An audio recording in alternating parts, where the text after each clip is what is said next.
Okay, welcome everyone to the Focus and Full Summit. So my name is Althea Walters. I will be your host for today. And today I have with me Ana Canon, and I will be introducing Ana so that you can just jump right in and meet her. So Ana Canon is a virtual assistant agency owner, mindset coach, and virtual assistant mentor from the Chicagoland area. Ana left a stable 7-year career in human resources to pursue her dreams of entrepreneurship in 2019 and has not looked back since. After starting a blog in 2016, Ana quickly monetized it and eventually used the income to bootstrap her virtual assistant business at the end of 2017, just a few weeks before giving birth to her second child. She eventually went on to grow and run her business full time, sold her blog, and is now working on creating a mentorship program for new and aspiring virtual assistants who want to start or grow their business successfully. Her goal is to help aspiring entrepreneurs create a plan B for themselves by setting up profitable businesses or blogs that they can rely on to support their families. Her mantra is start where you are and utilize the skills and resources you already have. Everything you need is already within you. Be brave to find it and use it. Welcome, Ana. It is so good to have you. Thank you so much, Althea. Such a pleasure to be here with you and an honor. Thank you so much for having me. Great. Anna, so I'm very curious to know, you already shared that you started your blog and you started off your career in HR, but tell me a little bit about your story and how you got here. Yeah, so as you mentioned, in the intro, basically I was working a very stable, 9 to 5 job. It was 40 hours a week. I was commuting 40 minutes every day to and from work. And it just got to the point where I was like exhausted. I wanted to be home with my kids. And I thought, you know what, I need to have some sort of exit plan and trying to find a way that I can make money from home so that I can, support my family and and also to be with my kids, but then, not have to spend most of my life, in traffic and in at work and all of this. So basically, I switched to part-time. I got a new job that was 5 minutes away from my house. It was Hmm. also a human resources position. And Hmm. from there, I started to do some research. How can I make money online? What are some ways that I can monetize this and that? And I found that blogging was a way that you could make money, and Hmm. that was something that I had prior experience with, and so it was a natural transition for me. I started a blog. Within about 3 or 4 months, I started to earn a monthly income with the blog, Hmm. and I did it as a kind of like a side. It was like a side gig at the time. Yes. Over time, as the blog continued to earn, I started to take that money, put it aside. And my end goal was, I don't know exactly what I'm going to do, but I know I want to start my own business and then Hmm. eventually be with my children. So long story short, I picked up some skills doing that, and started a virtual assistant business, and used the money that I had basically made from my blog to fund basically this new startup. So website, different programs that I was using, and went on to find my first client 2 weeks later, and the rest is Awesome. history. Yes, So but that's a great story because majority of my audience for this summit is entrepreneurs. We're talking about being focused and fulfilled as entrepreneurs, and I realized that you walked away from a 7-year career, and today we're also talking about building the confidence to thrive in your business. You had to start from somewhere. You started your mantra is start where you are and use what you have. yes, And I heard that coming out in your story. You only at the time you knew how to do blogging well, and that's where you started. yes. So I don't know if you wanted to add anything to that based Um, on what we discussed. yeah. So just when I started that, a few months later, I ended up quitting my job, as I said. So it was 2019, and just continued to kind of grow it. And like you said, it was a stable career. I wasn't one of those people that just wanted to leave because I was unhappy. I was actually very happy in my career. But I just my desire to be home with my children, to have that freedom, was what pushed me to then leave. So I like that because when I thought about even the theme that I use for my business, focus and fulfilled as well, and I'm talking about fulfillment, and persons may think, it's all about money and all about the career. It's much more on a deeper level. Yours was your family, your kids, yes, and that absolutely. brought it together. So our topic for today, we're talking to you about building the confidence to thrive in your business, right? So Yes. let's talk about confidence a little. How would you describe it and how important it is in our daily lives and business? Sure. I think confidence is pretty much everything. And I come from I was never really a confident person, quote unquote. Yes. I've struggled a lot with that, and that was an area that I really needed to improve upon. But I think confidence, means showing up every day. Putting forth the gifts that were given to you and sharing them with the world fearlessly. You know what I Hmm. mean? Without that judgment, that self judgment, which we're our own worst critics. So, and when it comes to business, I feel like confidence is, so crucial because that's the way that you build relationships. That's the way that you can grow your business, is through putting yourself out there, running workshops, doing putting out content that may not resonate with everyone, or you know basically risking criticism. And so it's so Yes. you basically have to be your own cheerleader. And I actually did a live on this recently on my Instagram, just how to be your own cheerleader when maybe you're not getting that support from other people. So really it's learning to block out the noise and really hone in on your own skills, and bring them forth, and do it in a way that you believe in yourself, and believe in what you're striving for. Okay, awesome. So you raised some good talked about showing up every day. You talk about risking criticism, being your own cheerleader. And so some of that is going out, doing your workshops, reaching out to persons and sharing your content, which you shared. And that it all sounds good for us, and we have different things and different steps that we're taking. Mhm. One of the things that I want to talk to you about, Anna, is imposter syndrome. So I'm going to tell you about a little bit about my imposter syndrome, even doing this summit. So I have, I'm there saying, I want to talk about these topics. I want to reach out to these people. And then I'm saying to myself, maybe I shouldn't bother to reach out to this person. And then I have to catch myself and say, Althea, what are you doing? Yeah. This is the same thing you're trying to talk to persons about. So Yeah. tell me about imposter syndrome, how it really holds us back, especially in businesses, if we're really to thrive. Yeah, well, first of all, I want to commend you for, putting yourself out there, because that goes back to what I just said, is like it's really about showing up, right? And when it comes to imposter syndrome, I have 3 tips that I give to everyone every single time. The first one is you want to build community, because it's when we first get started on a journey, we often feel like we don't know what we're doing. People are going to judge us, and oh my gosh, what if I'm not doing this right, or you don't believe in yourself.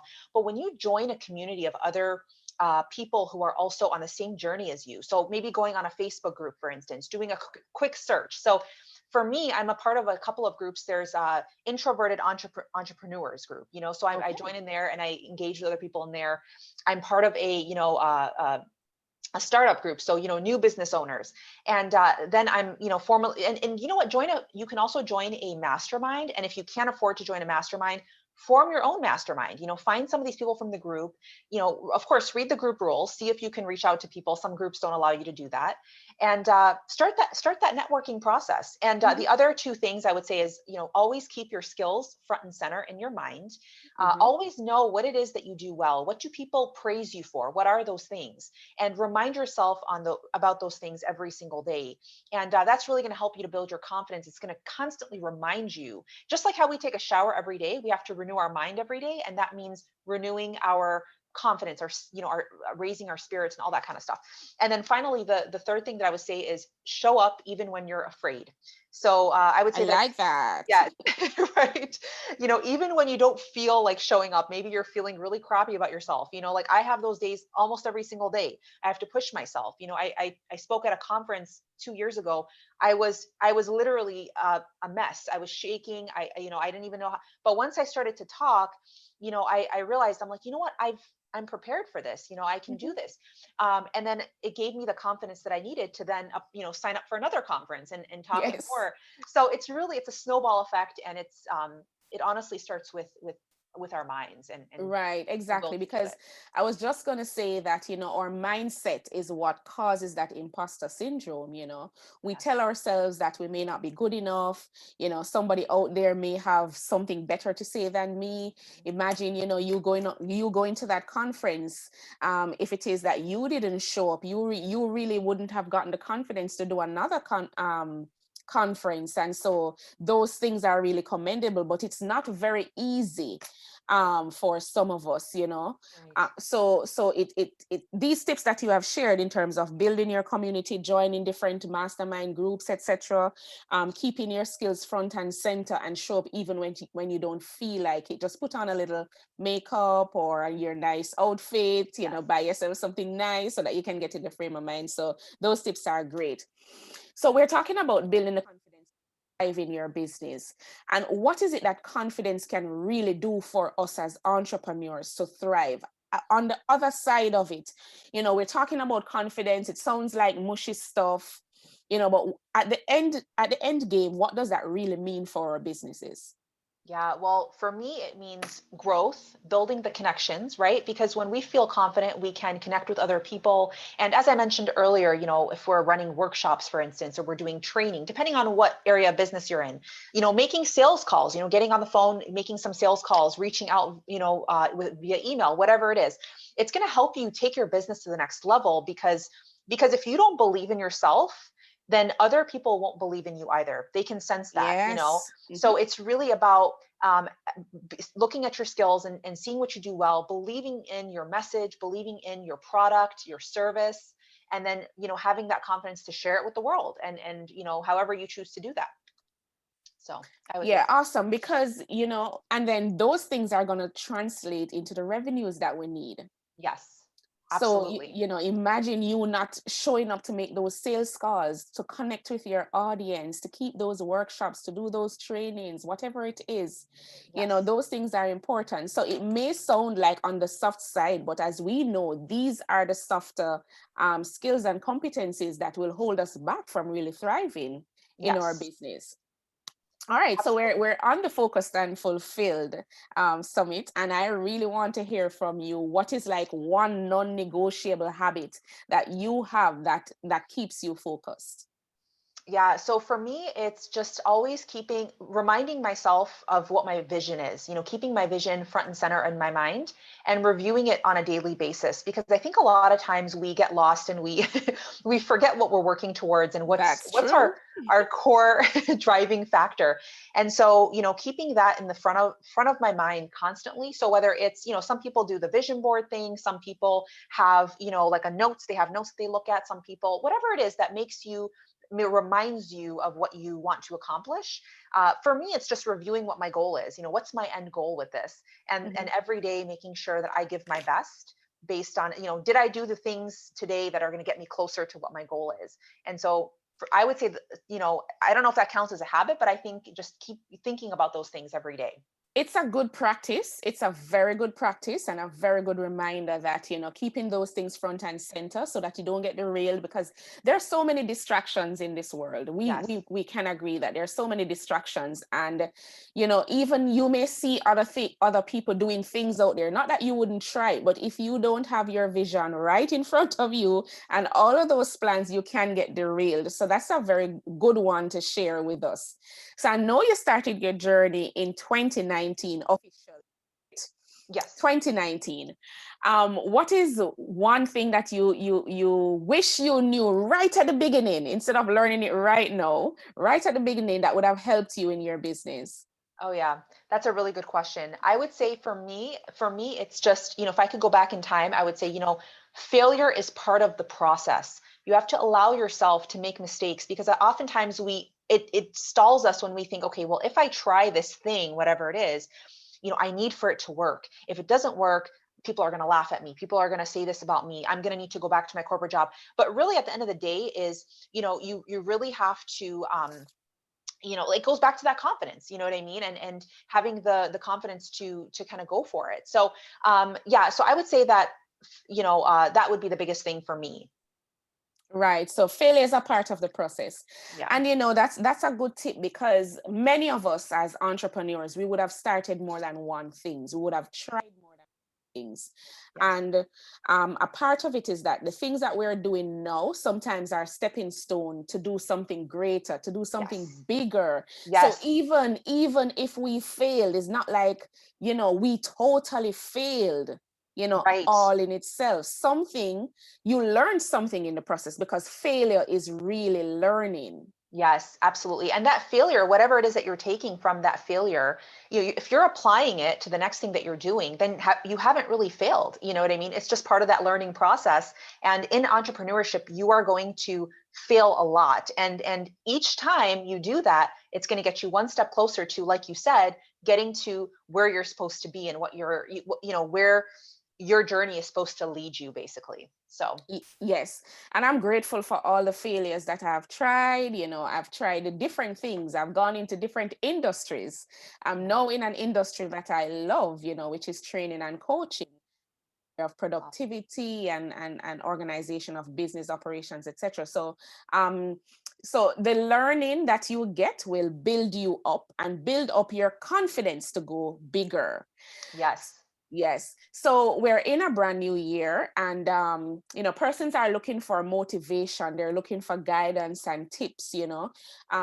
Before you go, because we're wrapping up, is there one thing that you could share with my audience about, how to move into this new year to remain focused and fulfilled? Yeah. So it really just goes back to what I said about knowing exactly what you want and keeping your vision front and center, but really getting clear, because I think a lot of people don't get clear on what their goals are. So sometimes we don't have a target that we're aiming towards.